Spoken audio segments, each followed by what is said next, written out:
여러분, 운동선수에 있어서 가장 무서운 것이 있다면 그것은 아마도 슬럼프일 것입니다.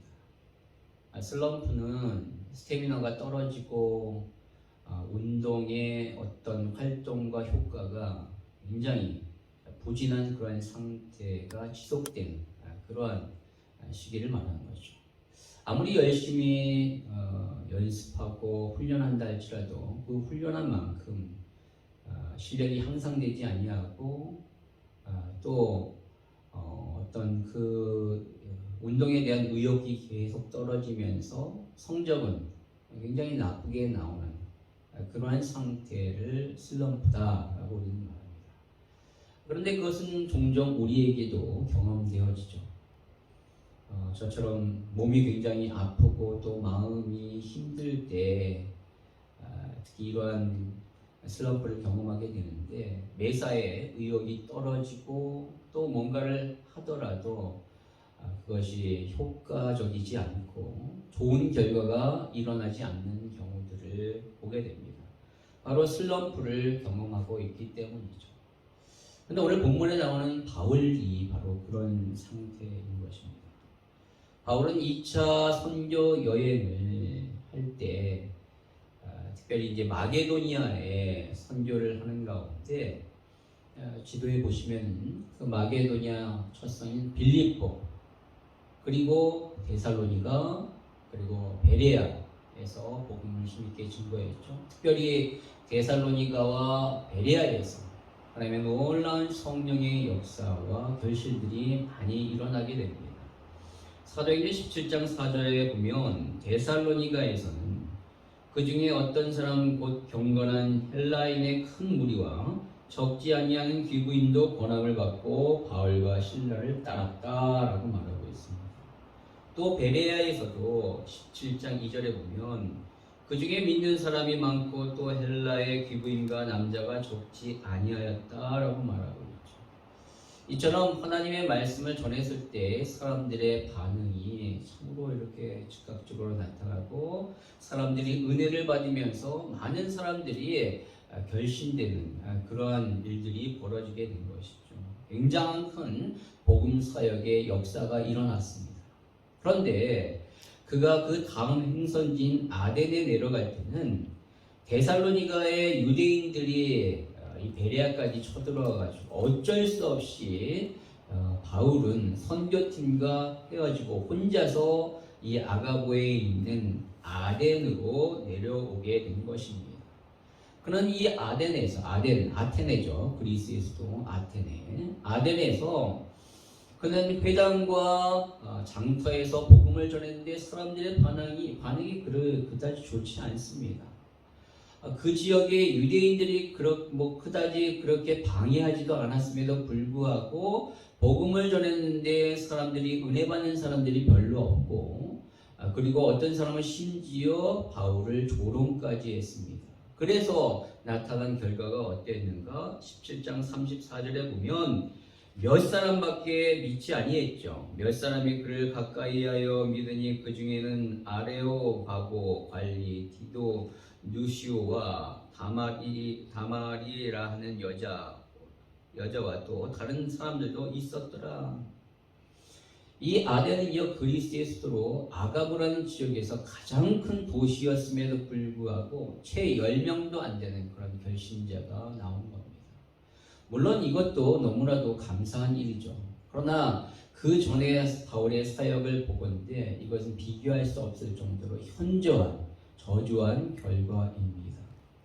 바울은 당연히 낙심됐겠죠.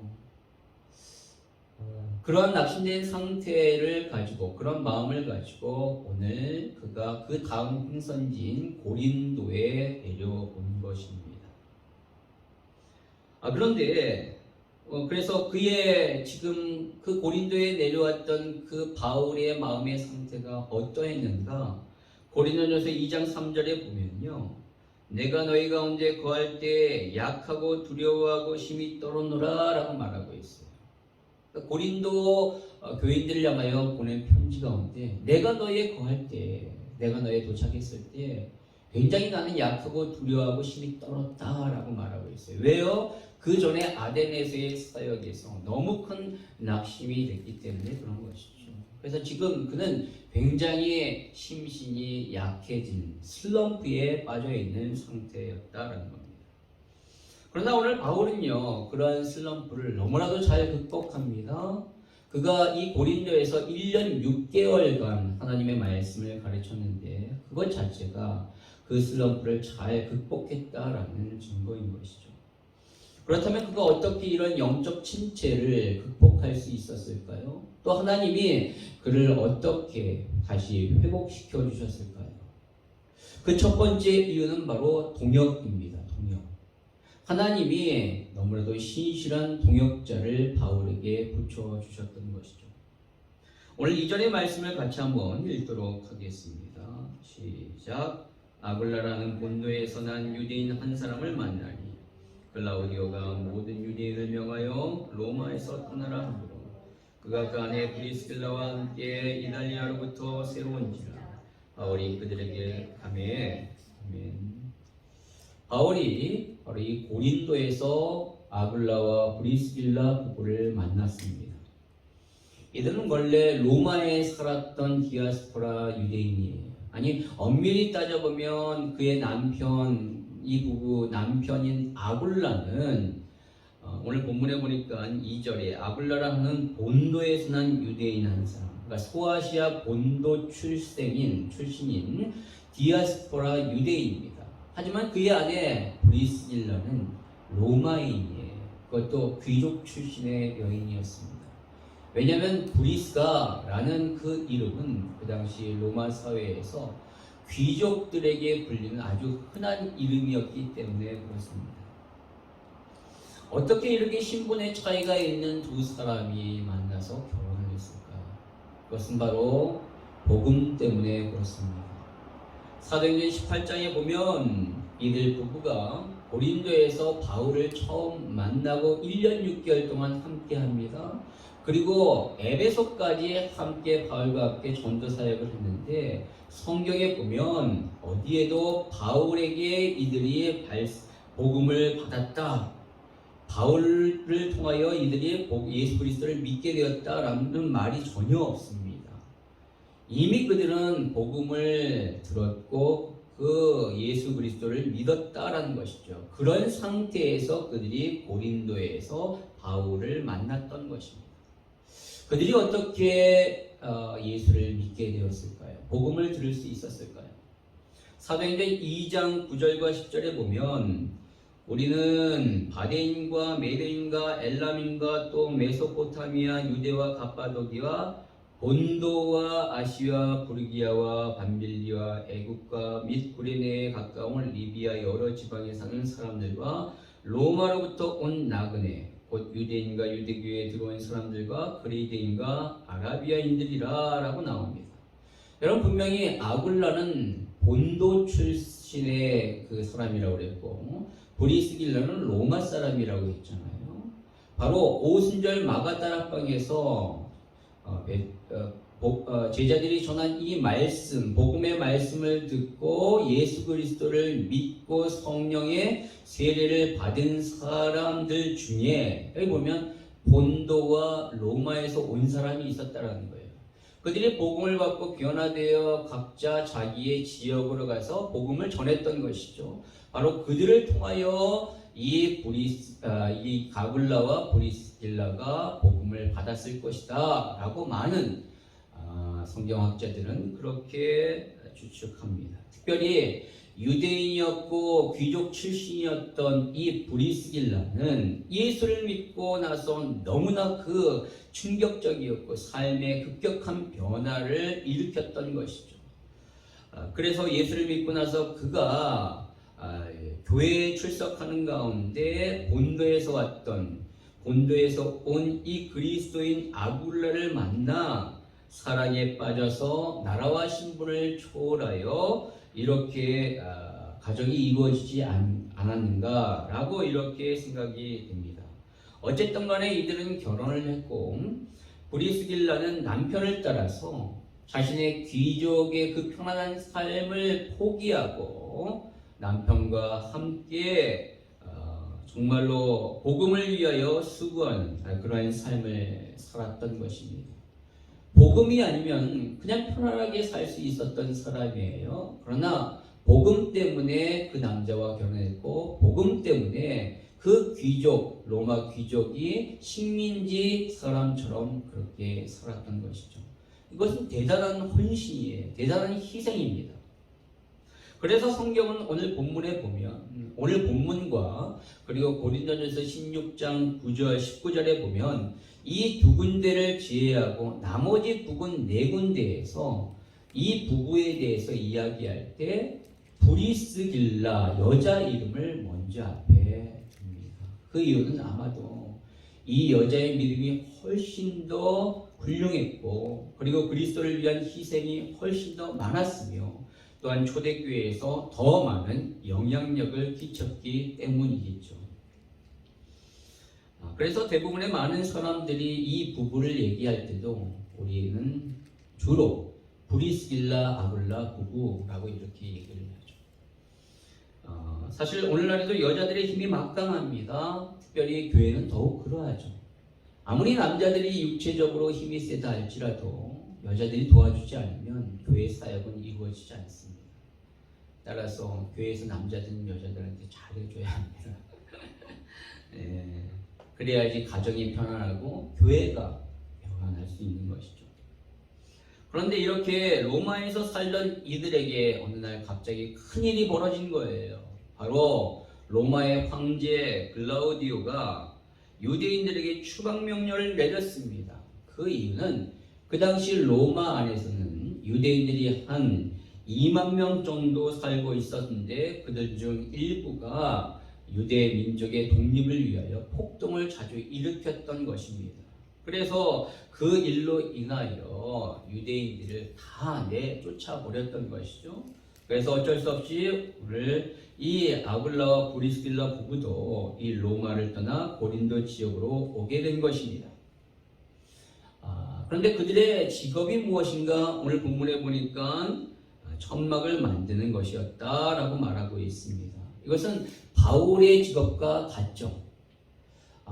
유대인들은 자녀들에게 세 가지를 물려준다라고 합니다. 첫 번째는 바로 지혜, 지식을 물려주는데 특별히 탈무드에 나오는 그 지식의 말들을 자녀들에게 물려준다라고 해요. 그리고 두 번째는 바로 유산입니다.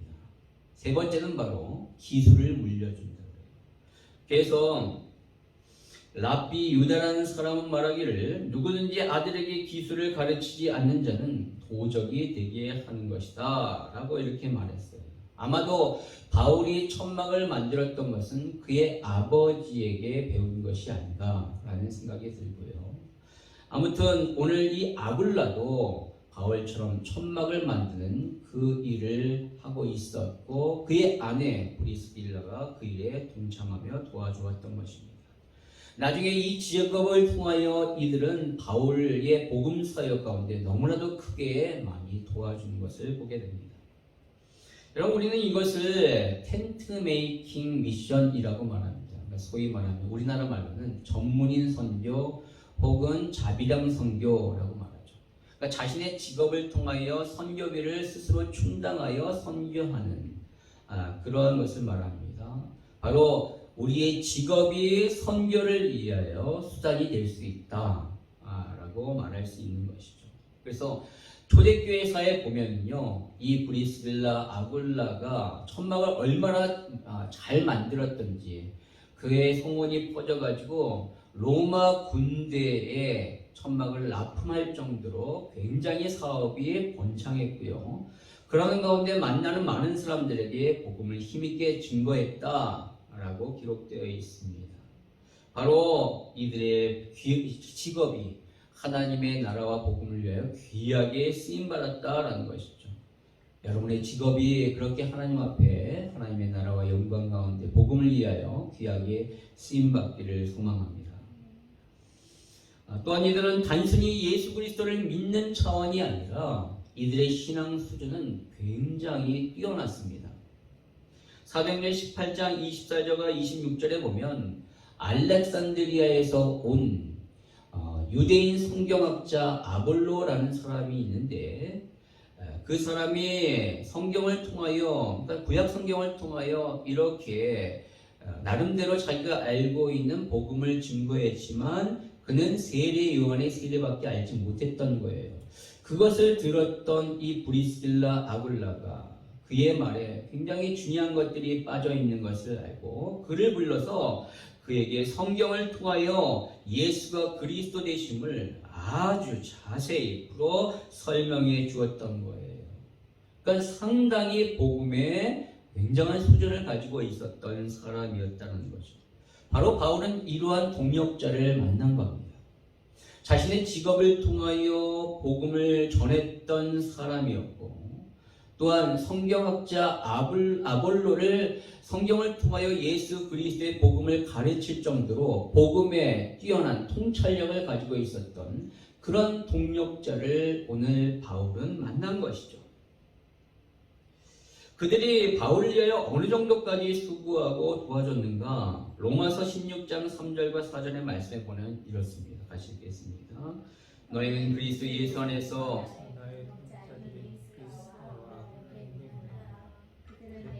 주를 위하여 자기의 몸까지 내어놓으니 나뿐 아니라 이방인의 모든 교회도 그들에게 감사하느니라. 아멘. 그들은 복음을 위하여 바울에게 자신의 목숨까지 내던질 정도로 그렇게 바울을 도와주고 헌신했던 사람입니다. 사역의 슬럼프에 있었던 이 바울에게 이러한 동역자가 생겼다는 것은 얼마나 큰 힘이 되었을까요? 저는 평생 이러한 동역자를 만나기를 원합니다. 목회자에게 있어서 이런 동역자를 만난다는 것이 그것보다 더 큰 기쁨과 행복과 그런 환희가 어디 있겠습니까? 반대로 뿐만 아니라 브리스길라 아굴라에게도 이러한 바울과 같은 사람을 만났다는 것이 그들에게 얼마나 큰 힘과 위안과 용기가 되었겠습니까? 너무나도 큰 기쁨과 행복이었겠죠. 황제의 명령으로 인하여 잘 살고 있었던 그 로마의 모든 생활 터전을 버리고 이렇게 고린도로 쫓겨나오듯이 나왔을 때 그들은 너무나도 큰 낙심과 낙담이 있었을 거예요. 그런데 이 이역만리 고린도에서 이 위대한 바울을 만나게 되었다는 것은 그들에게 있은 너무나도 큰 그러한 놀라운 위로가 되었던 것이죠. 저는 저와 여러분의 관계가 이렇게 되었으면 좋겠습니다. 우리가 이 먼 뉴질랜드 땅에서 오직 복음을 위하여 서로 힘이 되고 서로를 도와주는 그런 동역자, 아주 끈끈한 동역자의 관계가 되어졌으면 좋겠습니다. 근데 뿐만 아니라 하나님은 낙심하고 있는 바울을 위하여 오늘 실라와 디모데를 이 고린도에 보내십니다. 5절에 보니까 같이 읽겠습니다. 시작. 실라와 디모데가 마게도냐로부터 내려오매 바울이 하나님의 말씀에 붙잡혀 유대인들에게 예수는 그리스도라 밝히 증언하니. 바울은 마게도니아에 세워진 교회를 위하여 자신의 사랑하는 동역자 제자인 실라와 디모데를 그곳에 남겨두고 홀로 이 아덴과 고린도 지역에 복음을 전했습니다. 물론 유대인들의 아주 심각한 박해를 통하여 그 선교팀과 헤어져 혼자 이렇게 전했지만 그런 가운데서 너무나도 그는 외롭고 힘들었을 거예요. 그러다가 드디어 하나님께서 이 실라와 디모데를 고린도에서 다시 바울과 만나게 하신 것입니다. 여러분, 혼자서는 할 수 없습니다. 교회는 목회자 한 사람에 의하여 온전히 세워질 수 없어요. 함께 협력해야 됩니다. 협력할 때 교회는 온전히 세워지게 되는 것이죠. 강해지는 겁니다. 제자들을 보십시오. 그들이 예수님이 돌아가셨을 때에 그들은 뿔뿔이 흩어졌습니다. 그때는 아무것도 하지 못했어요. 그냥 옛날에 찌질한 그들의 삶으로 돌아갔을 뿐이죠. 그러나 부활하신 예수 그리스도를 만나고 나서 그들이 함께 모였을 때 그렇게 모였던 그들을 통하여 세상이 변화되게 되었습니다. 성경은 말합니다. 전도서 4장 9절과 12절의 말씀에 같이 읽겠습니다. 두 사람이 한 사람보다 나음은 그들이 수고함으로 좋은 상을 얻을 것입니다. 혹시 그들이 넘어지면 하나가 그 동물을 붙들어 일으키려니와 홀로 있어 넘어지고 붙들어 일으킬 자가 없는 자에게는 화가 있으리라. 또 두 사람이 함께 누우면 따뜻하거니와 한 사람이 어찌 따뜻하랴. 한 사람이면 패하겠거니와 두 사람이면 맞설 수 있나니 세 겹줄은 쉽게 끊어지지 아니하느니라. 아멘. 그럼 이것이 동역의 힘입니다. 한 사람은 힘이 없어요. 그러나 두 사람, 세 사람은 힘이 강해지게 됩니다. 혼자는 연약하지만 함께할 때 놀라운 일이 벌어지게 되는 것이죠. 그래서 교회는 어쨌든 간에 계속해서 모여야 합니다. 함께 해야 돼요. 예배를 통하여 자꾸 모여야 되는 거죠. 주일 예배를 통하여, 수요 예배를 통하여, 새벽 예배를 통하여 모이기에 힘써야 합니다. 또한 교제도 주중 교제, 주일 교제, 목장 모임을 통하여 그렇게 모임을 갖고 또 각 부서마다 그렇게 활발하게 모임이 있어야 돼요. 왜냐하면 예수님이 말씀하셨잖아요. 내 이름으로 모인 것 가운데 나도 너희들과 함께할 것이다. 우리가 주님의 이름으로 모였을 때에 하나님 예수님이 함께하시고 예수님이 함께할 때 우리에게 힘과 능력이 생기게 되는 것입니다. 바로 우리 교회가 그렇게 되기를 원합니다. 동역자가 많이 있어서 서로가 서로를 위하여 이렇게 도와주는 끈끈한 동역자의 그런 교회가 되기를 원합니다. 두 번째로 하나님은 바울에게 풍성한 회심자의 열매를 맺게 하십니다. 오늘 바울은 브리스길라 아굴라라는 훌륭한 동역자를 만나게 하셨고 또 실라와 디모데를 보내셔서 이 고린도에서 다시 만나게 하시고 바울은 천군만마를 얻은 것과 같이 힘있게 복음을 증거했습니다. 5절의 말씀에 보니까 실라와 디모데가 마게도냐로부터 내려오며 바울이 하나님의 말씀에 붙잡혀 유대인들에게 예수는 그리스도라 밝히 증언하니 힘있게 증거했어요. 그런데 그 지역에 있었던 그 고린도 지역에 있었던 유대인들이 이 바울을 비방하기 시작합니다. 그 비방에 이 바울의 마음이 굉장히 낙심되었던 것 같아요. 그래서 6절에 보면 그가 낙심한 어조로 이렇게 얘기합니다. 다시는 너희들에게 복음을 전하지 않겠다. 이제 이후로는 이방인에게만 복음을 전하겠다 라고 이렇게 얘기를 한 거예요. 그리고 나서 바울이 한 사람을 만나게 되는데 그 사람이 누구냐면 하나님을 경외하는 이방인 디도 유스도를 만나게 됩니다. 그래서 그에게 복음을 전하고 그가 변화되어 그 집에 바울이 유하게 됐는데 놀라운 것은 이 디도의 집이 또 다른 회당이 있는 그 회당 옆집에 바로 있었다는 거예요. 그것을 보고 바울은요, 이것이 하나님의 뜻인 것 같다. 유대인들에게 복음을 전하지 않을 것이다 라고 얘기했지만 하나님이 이렇게 이 디도를 만나서 회당 옆에 바로 있게 하신 것을 통하여 하나님의 뜻이 또 회당에 들어가서 유대인들에게 복음을 전하는 것이라고 그는 이제 생각돼서 회당에 들어가 복음을 전했더니만 어떤 일이 벌어지는가? 오늘 8절의 말씀에 보니까 그 회당장 그리스보가 온 집과 더불어 주를 믿게 되었다라고 말하고 있습니다. 여러분 유대인 지도자 회당장이 예수를 믿고 돌아온 것 이건 처음이에요. 놀라운 일입니다. 그것도 혼자가 아니라 그 집안 온 전체가 예수를 믿게 되었다라고 말하고 있죠. 이것을 통하여 고린도 지역에 놀라운 결신자들이 막 일어나게 되고 그 안에는 분명히 유대인들도 있었을 거라는 것이죠. 왜냐하면 유대인들이 상당한 영향력을 끼쳤던 이 그리스도가 변화되었기 때문에 그렇죠. 여러분 만약에 바울이 이 지역의 유대인들의 이 비방과 대적으로 말미암아 너무 낙심돼서 그냥 복음을 전하지 않았다면 그냥 이 지역을 포기했다면 이 고린도 지역은 어떻게 되었을까요? 회당장 그리스도도 변화가 없을 것이고 그리고 그를 통하여 수많은 이 고린도 사람들이 변화되거나 유대인들이 변화되는 그런 일이 벌어지지 않았겠죠. 여러분, 고린도 지역이 어떤 지역이었는가? 바로 그리스 아테네는 그리스의 정치와 철학을 대표하는 그런 큰 도시였다면, 이 고린도는 바로 이 그리스의 경제와 문화, 특별히 타락된 문화의 중심지였습니다.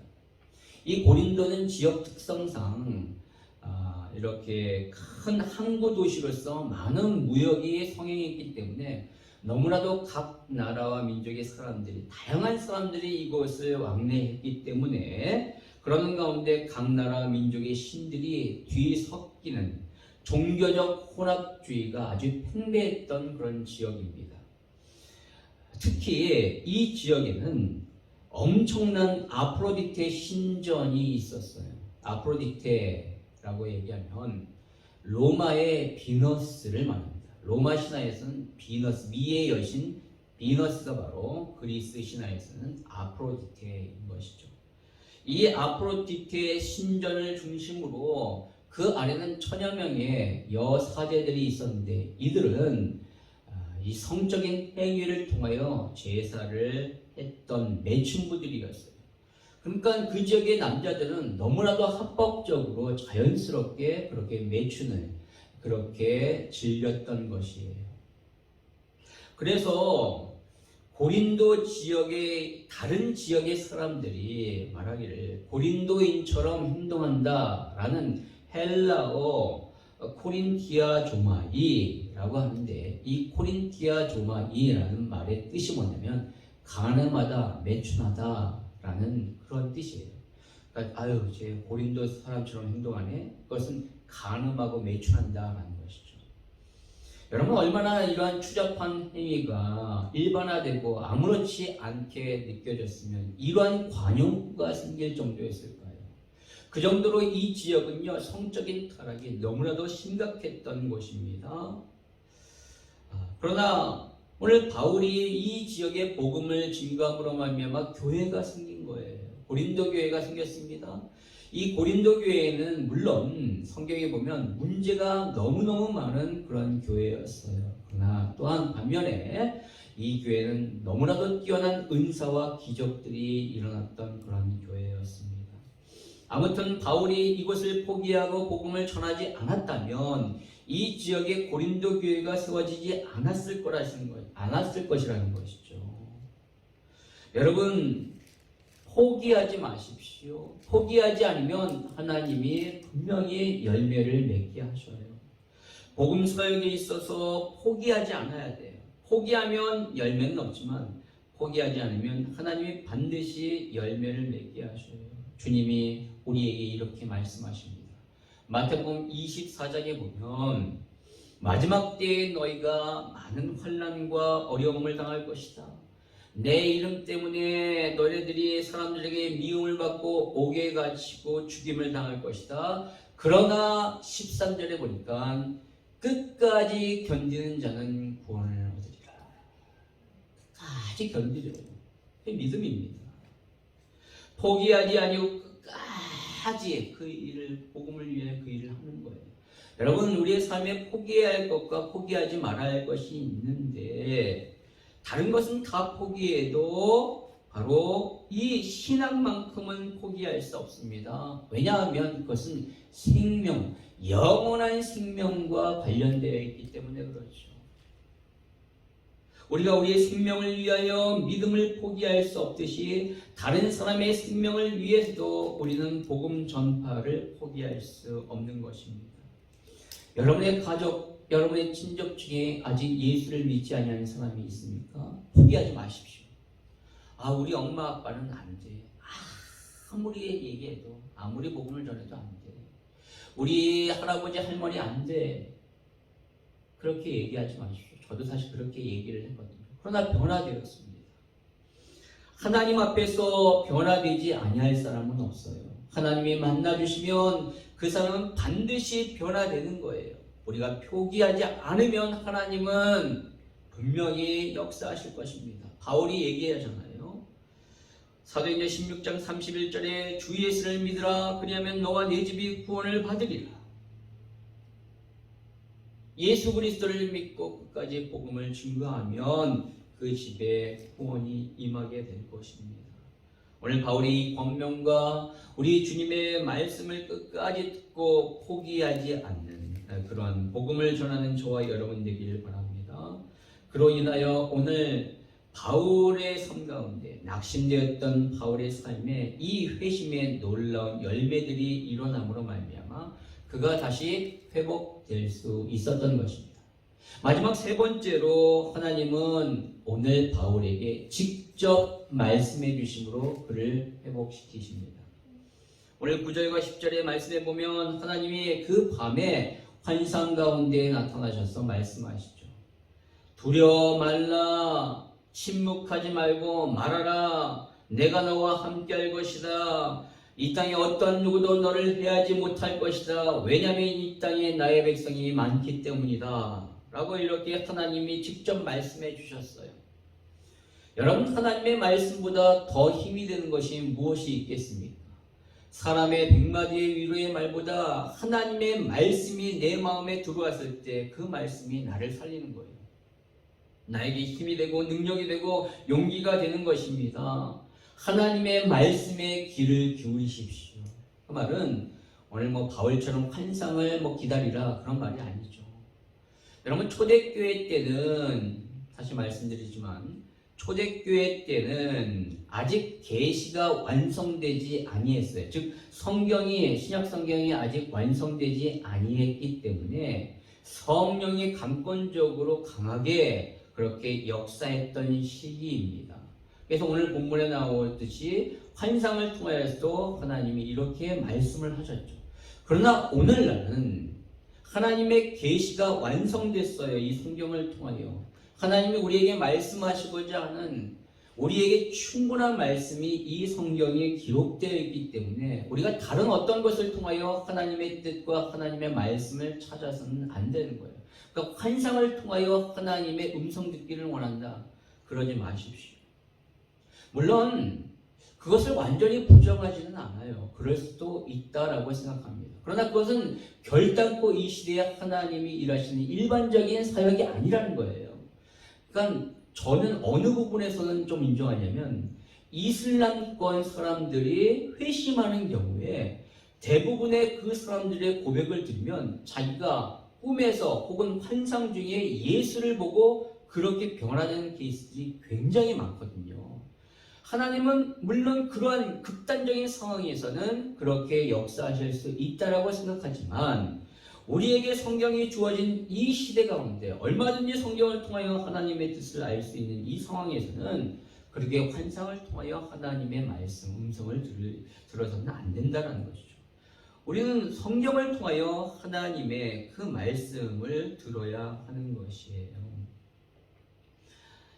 그래서 여러분, 하나님의 말씀이 선포되는 이 주일 예배의 말씀에 집중하시고 또한 수요 예배를 통하여 더 자세히 들어가니까 그 말씀 가운데 여러분의 삶을 비춰보시고 그 말씀을 붙잡고 기도하십시오. 그리고 여러분의 삶 가운데 매일마다 다시 한번 말씀드리지만 큐티하십시오.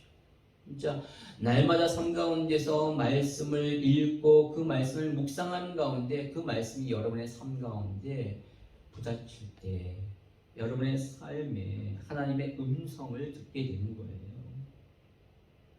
오늘 바울에게 주님이 말씀하셨잖아요. 그 말씀은 너무나도 힘이 되는 말씀이었고 자칫 이 고린도에서 낙담할 수 있었던 그런 바울에게 이 하나님의 직접적인 말씀을 통하여 그는 대단한 힘과 용기를 얻었던 것입니다. 그래서 그가 다시 회복되게 되었는데 11절에 보니까 그가 그 지역에서 1년 6개월 동안 말씀을 가르쳤다라고 말하고 있습니다. 여러분, 저는 우리 교회가 이렇게 되기를 바랍니다. 말씀 위에 굳건히 서는 교회. 네. 정말로 세상에 흔들리는 세상 가운데서 변함없이 하나님의 말씀을 통하여 신앙이 굳건히 서야 됩니다. 예전에도 그래왔지만 앞으로도 우리 교회가 정말로 이 말씀 위에 굳건히 서기를 원합니다. 집을 지을 때 반석에 세우라고 그랬잖아요. 여러분, 반석은 바로 예수 그리스도와 말씀을 의미하거든요. 그러니까 그리스도에 대한 올바른 신앙 고백과 하나님, 성경을 통한 하나님의 말씀 위에 교회가 든든히 세워졌을 때 어떠한 비바람이 친다 할지라도 무너지지 않는 거예요. 여러분, 흔들리는 이 세상 가운데 흔들 수 없는 유일한 복음이 여기 있다, 진리가 여기 있다라고 말할 수 있는 그런 교회 되기를 소망합니다. 그러기 위해서는 우리가 진리 위에 더욱더 굳건히 서야 하는 겁니다. 여러분, 오늘 바울에게 말씀하셨던 주님의 음성이 성경 말씀을 통하여 여러분에게도 들려지기를 원합니다. 얘야, 힘내. 낙담하지 마. 난 너의 모든 어려움을 알고 있단다. 너 주위에 어떤 누구도 너를 넘어뜨릴 수 없어. 내가 너와 함께 할 것이고 너를 통하여 나의 큰 뜻을 이룰 것이다 라는 그 주님의 말씀을 듣기를 원합니다.